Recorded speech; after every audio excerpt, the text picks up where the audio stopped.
So yan, ito guys, ipapump down natin to. Yan. Ipapump down natin. Turuan ko kayo paano mag-pump down. Mga tools na kailangan natin pag nag-pump down. Ito, Allen wrench, tala, tsaka gauge. Yung gauge natin. Ito. Kailangan kabitan ni Kainil. Yan, tapos tanggalin natin yung takip ng barbula. Yan. Ito guys ha.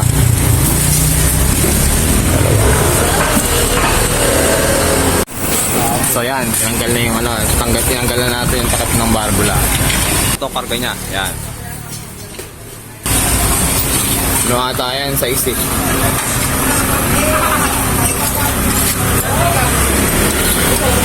Gamit kayo ng Allen wrench para ipangsasara dito. Pero ang una nyong i-close dyan, itong maliit na pipe dyan. Itong maliit, para pag sinarado nyo tong pipe na to, hihigupin pa siya, hihigupin pa yung mga natitirang freon dito sa may pipe na to, papunta dito, yan.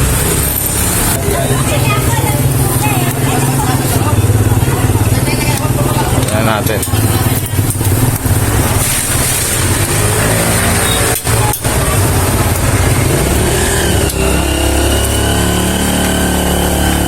Ito medyo sigipin lang natin ng konti para hindi na tayo mahirapan mamaya, kasi medyo mahirap mag-ikot ng ano dito, ang dami nakaharang.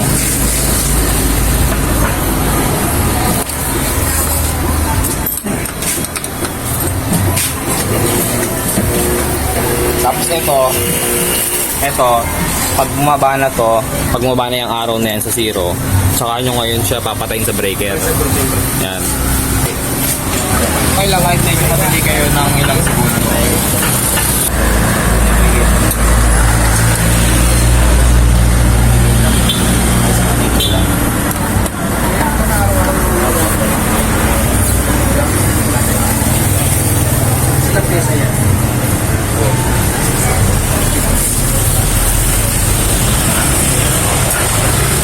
Yan.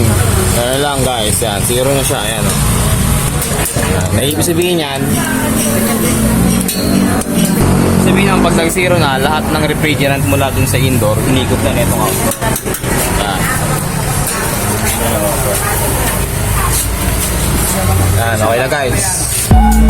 Yan.